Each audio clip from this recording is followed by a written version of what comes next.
Hey guys, this is Kirob speaking, and today we are in Diablo 4, the beta that is, after just like 60 minutes of waiting. Action-packed indeed. One thing is for certain, we sure did test their servers pretty well, so that's a positive, I assume. I'm coming at this from the perspective of both a game developer, which is my daytime job. I'm a systems designer, so I'm going to intersperse this with a few comments about game mechanics especially, and as a veteran of the Diablo series. My first interaction with the Diablo series was 1997, where I got the demo of Diablo 1 on a CD. And I've played thousands of hours of Diablo 2, as you might have guessed. I wasn't a big fan of Diablo 3, and now we shall see how this one holds up. I'm not hyped, so I'm going to be probably approaching this from a pretty objective standpoint, hopefully. But I'm looking forward to it. So let's get into it. We're going to play the rogue. I think the archetype that I'm looking for here is the marksman, who also is a trapper at the same time. So lay out traps to disable enemies and then pick them apart from afar. Well, let's see if that pans out. And while in Diablo 1, you always try to look at the pixelated boobies of the rogue, I assume that we should be playing the character that no one else will pick, and that is the male version of this one. I always wondered in Diablo 2 where all the, sisterhood was the one part, and they all turned evil after all. Your whole Act 1 is just fighting the demon versions of them, but where were all the dudes? So he's going to save them, I guess, or something. Okay, well, yeah, here we have some interesting looks already. I give it to them.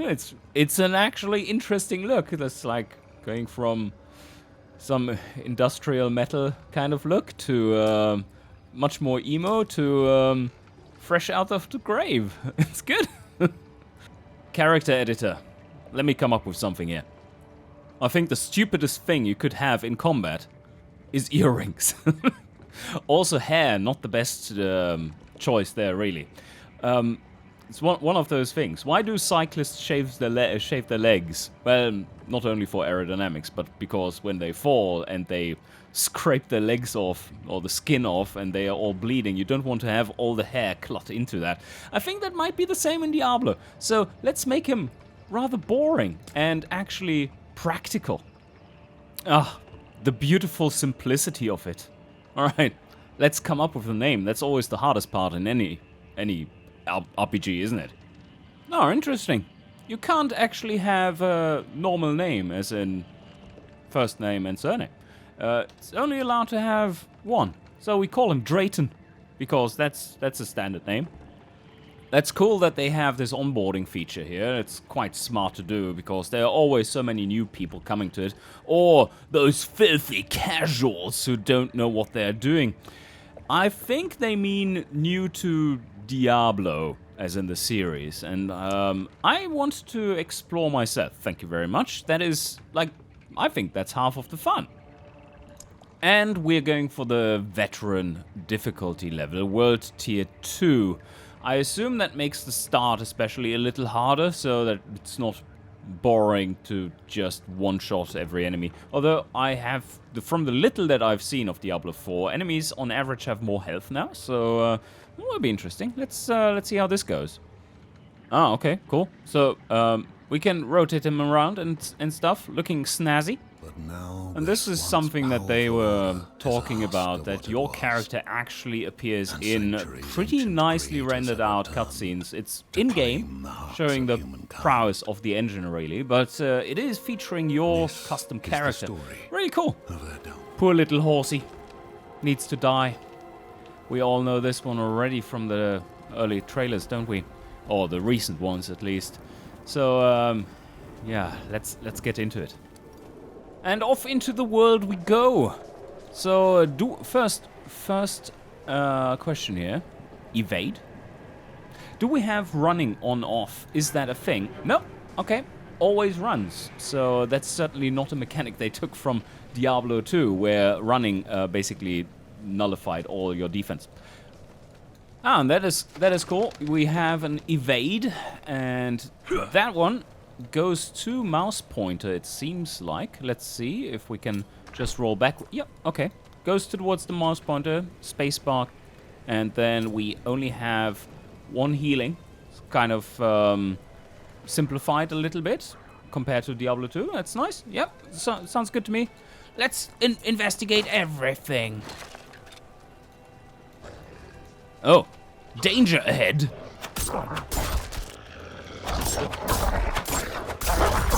Yeah, and that's feeling quite nice, actually. It's very responsive combat. Oh no, are these splashy cows? Very nice environmental stuff, but it's always, you want to place, when you're making a game like this, of course you want to place most attention on the very early stuff. So the question is not if this is good or not, but rather are they going to keep it up throughout the game? And Valks can go and sleep in the snow or F off. Oh, some more. No, what I wanted to say is that it is quite important to place this stuff early on because that gives your game retention, right? So you can't always rely on that was poor focusing, that your game or the game that you're playing keeps that up, because if you're putting all the effort towards the end, then only a very small percentage of players usually is going to experience that stuff. Do we have a map? The answer is yes. Just pressing M. Yeah, nice. Nice. It's a kind of half-open world, so that is looking good. That makes me want to explore, and I think that's a good feeling to have. A little bit of feeling of wonder, discovering a new world. And that's duly in order now after so many years of playing Diablo 2 and Diablo 2 Resurrected. So, yeah, we are supposed to go there. The other path led us, was going somewhere else. And this is a campaign quest. Okay. Are the shouts coming from here? Uh-oh. He is going to become a monster. Don't, be careful. Come. Oh, my character has a voice too. That's nice. Sometimes they are, of course, just taking the cheap route out, which is to have your character not voiced, which is well, let the player fill in the blanks, right? But yeah, this is, I find this nice that it's fully voiced. Can someone close the door, please? It's getting cold in here. That's not smart. Alright, so the effects over all the screen. And level 2 skill points. Oh, everything is happening at once. Alright, so basically the first quest is the Den of Evil. The ruins, they call it here. And now we could chat to everyone. Do we have any kind of shop owner here? Vendor. Yeah, oh, cool. Okay. So it's nice. You do get, when hovering over, you do get an item comparison there right away. We do have attack power, armor, and life. Alright, strength, intelligence, willpower, dexterity. Alright, sounds good to me. Ah, and now, let's take a look at the skill tree. I've seen the general design of it before in screenshots, but haven't delved into any depth of it. So we do have main nodes, which we can unlock after having a certain number of skill points spent. So it is forcing you to have some kind of specialization before you reach the bottom of the... Or is this? Yeah, spend this number of skill points in order to get there. Alright, that's cool. So it forces you to specialize a little bit, or spread yourself thin and wide. And I'm wondering what these nodes are, if they are adding new mechanics. So let me have a quick look. Alright, looking at this for a while, I quite like the skill system and how it is laid out. So we've already talked about the gating of forcing some kind of specialization or spending of skill points. And it basically works like this. You have your main skills around the node, and or improvements around your node, and then tied to that one, to each one, is a node that just outright enhances the skill, and then you have one which branches out, and you can only select one of them that is specializing that very skill. So you can choose what you want. And I think that feels good. It is quite beautiful in its simplicity, I have to say. So let's see how it plays though. And there are different, you can invest more skill points, just like in Diablo 2, where it was 20 was the maximum base, of course. Here it seems to be 5 that you can spend into every single one of the actual skills. Oh, okay. There's one more thing that I didn't notice at first glance, and that is for the higher up ones here. No, these are specializations, or yeah. I mean, that's you can choose one, and the others are forever locked. That's really cool. So you have a little bit of weight in your choice there. And the same thing goes for this basically ultimate skill, I would think, that is, because these aren't really skills, these are passives. But yeah, this is looking good. I quite like it, because even like when you're playing different types of rogues, they are actually going to be quite different once they're maxed out. We're only going to be able to play to level 25, so won't see any of that. But what are we going to pick first? So what are we going to choose? Well, there seems to be an interesting interaction between these two skills, as the status vulnerable does interact with critical strikes. So this forceful arrow makes enemies vulnerable, and then we have this one that doubles the amount of the bonus received if the enemy is vulnerable. So these two skills seem to be interacting via this mechanic. But I think I'm just going to go for the Heartseeker. That was very nice. That's Blizzard quality animation of UI right there. I love it. Okay, it's actually locking you out into noob mode for the start, where you don't even have a default attack anymore if you have something locked on left mouse click. Well, I guess we are doomed to be a one-button wonder for the first few parts of the game. The way armor works in this game seems to be quite different to Diablo 2 and Diablo 3, as it gives you a straight-up damage reduction effect. And non-physical damage is reacting to it differently than physical damage. Okay, I get that. That's neat. And then we have something that looks more like Diablo 3 in this.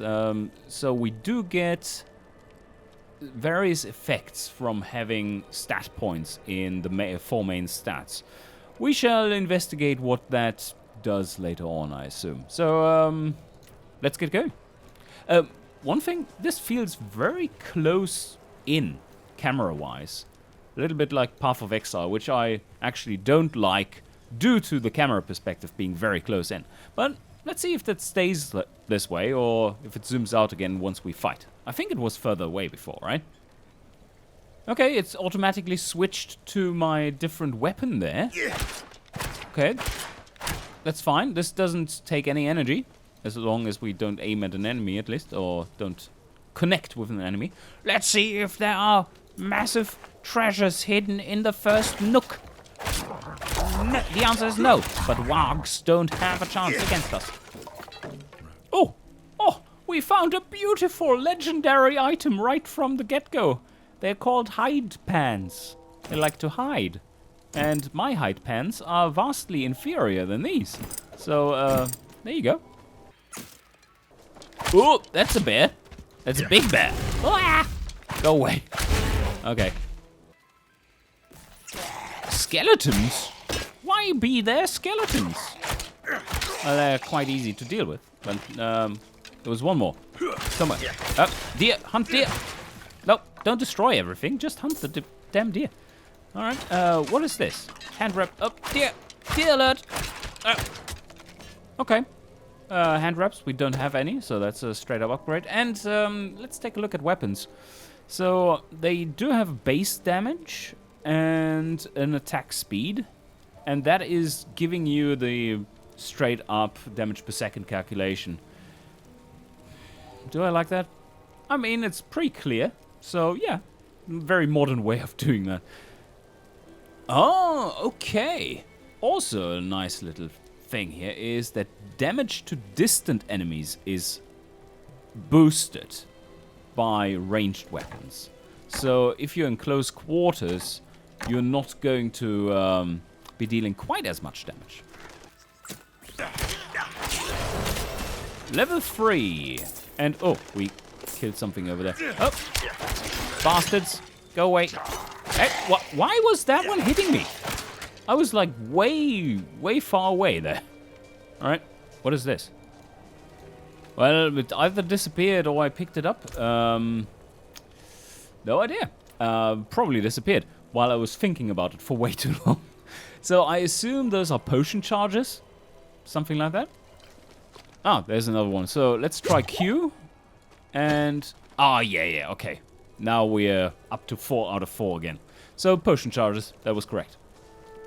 It is time to go down into the tower.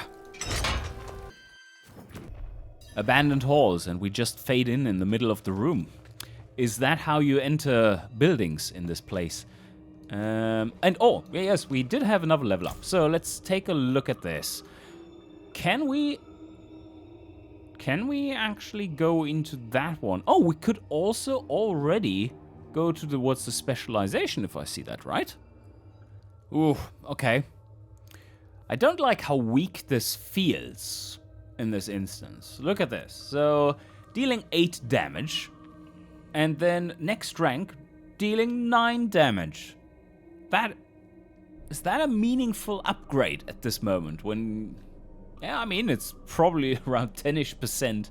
So, yeah, but this one gain 8% attack speed. It's balanced. Doesn't mean much though. So okay, well, let's go into this one.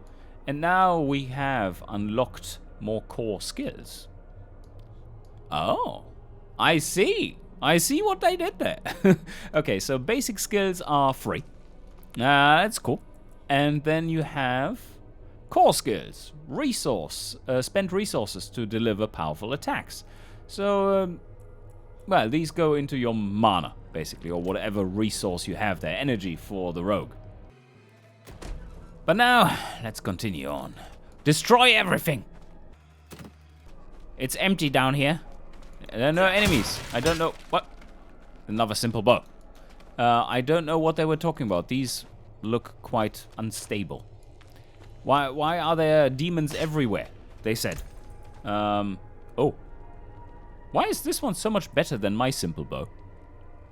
So, you know what? This is something that doesn't make all too much sense to me at this point. Why is this one so much stronger? It's a simple bow, 32 item power. Okay, maybe it's randomizing it within a certain range. But is a simple bow that I find on level 15 or something, like way stronger than the one that I found at level 3?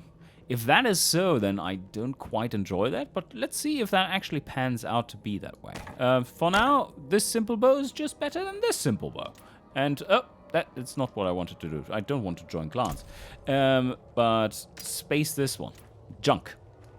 Yes, okay, they are just building tension, right? So, a little bit of blood right there. Oh, no. Oh, that's a trapdoor. And there's a deadie. Yeah, I can really see what they did there, like slowly building tension. Well done, really well done. And I very much like the lighting in this, don't you? Well, picking them off from afar, that is exactly what we came here to do.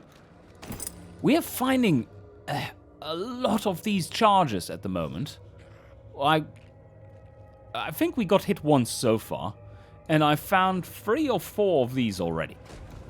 Oh, exploding barrels! Oh, nice. Let's activate this one. No, that just hit me. Fallen. Oh. Oh. Why did... Okay. What I don't enjoy at this point is the hitboxes I thought I had evaded that. They seem to be quite large. I have to get used to that. Oh, so much good stuff. Well, more of these and healing wells too. I don't need that much health. Ooh, okay. There's a mechanic for shields. And these. Yes, so you have to destroy their shield. Ow!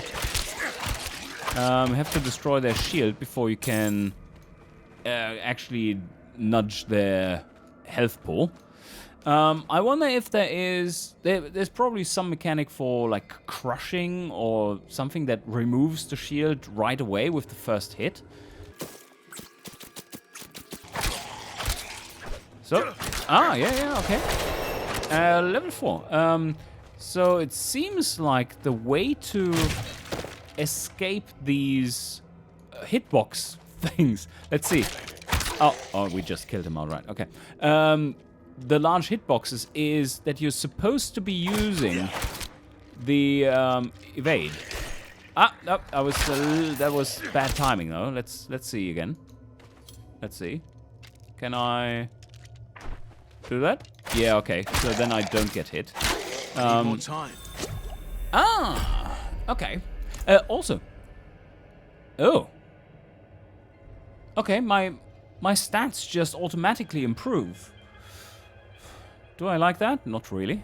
But because it feels like wasted customizability potential. But on the other hand, if you're a Diablo 2 player, you know how much they failed in the design of that system with the 4 main stats back then. Because it was basically a put as much into these main stats as you need, and then the rest into vitality. And was that fun? Was that adding depth? Not at all. It was adding a little bit of depth because item requirements were a thing, right? So if you were trying to wear more equipment, you automatically ended up with less health. That's a good mechanic, somewhat, but it was very clunkily implemented. And this seems fair enough that you are a certain archetype and you're gaining your stats accordingly. If my basic skill is a single enemy killer, like this one seems to be, with critical striking single targets, then I'm looking for something that does AoE. And I assume the barrage does that? Yep, sure does, especially with this one, Ricochet. Oh, nice. It seems like fun. Oh, okay. So the unlocks of these is not really locked. It's basically the natural progression of you having to first put 2 skill points into here and then 1 there to advance, and at that point your taskbar here does expand and offers you the right-hand slot, and it automatically slots that one.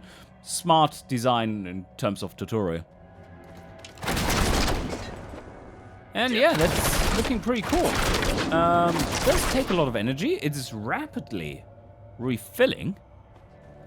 So let's see how it does. More energy. So, you go away. Snowy skeleton.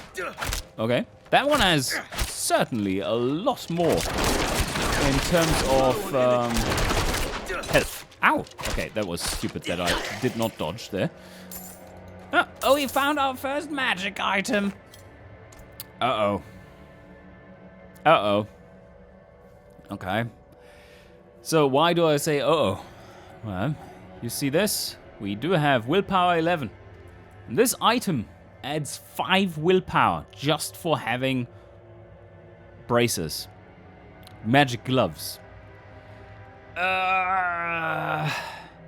That sounds to me a bit like items are defining your character, just looking at this. So very, very tiny sample size, right? But this makes me a little bit iffy about this.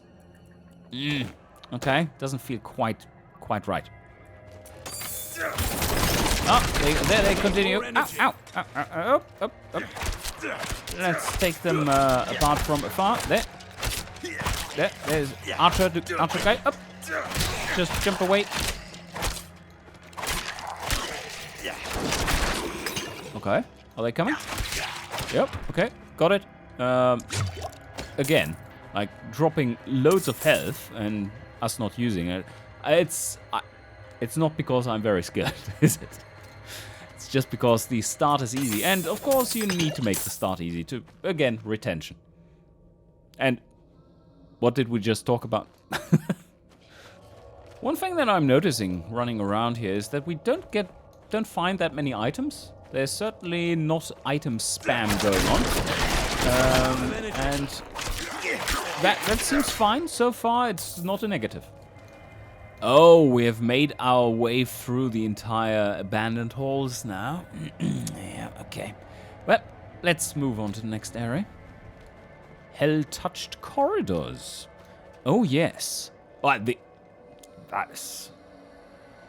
is an upgrade from previous Diablo titles in terms of fidelity and looks. Holy. This is looking great. Ah, whoopsie. Whoopsie poopsie. Alright, let's take those off. Have enough energy. I like how it draws your path on the minimap. That's quite useful.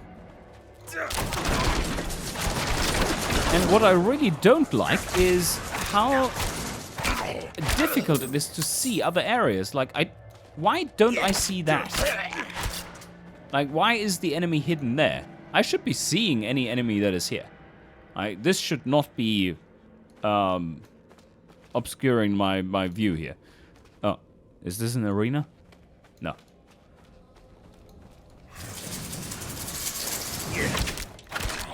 Oh, maybe it is. Take out the shaman. There you go.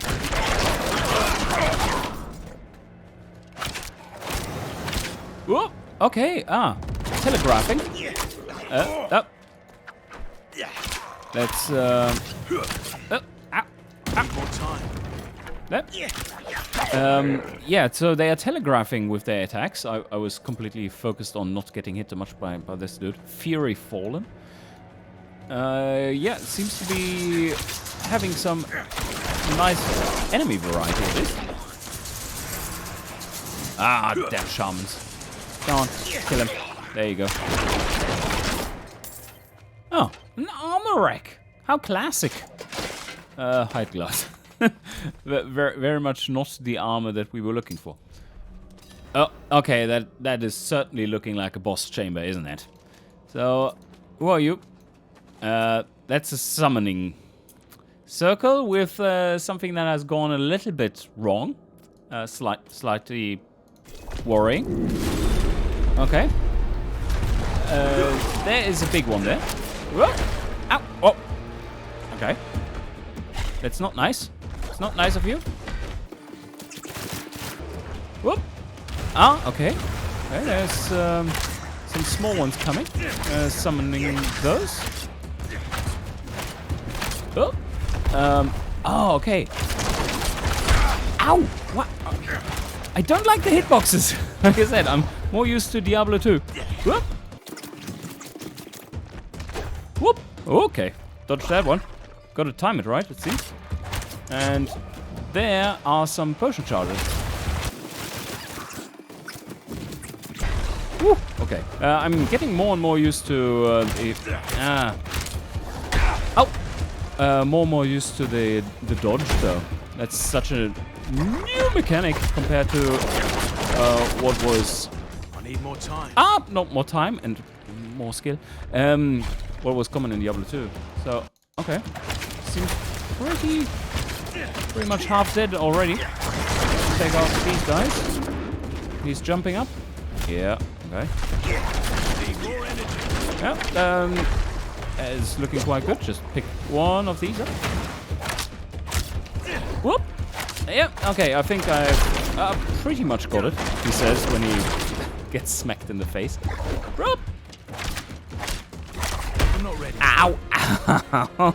Skill not ready is not what you want to hear when that's with this project.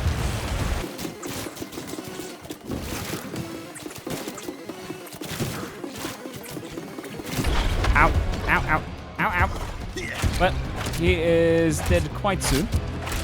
So let's just blast him down here. And that should be it. No, it wasn't. Does he have some final say in the matter? Don't think so. There we go. Nice.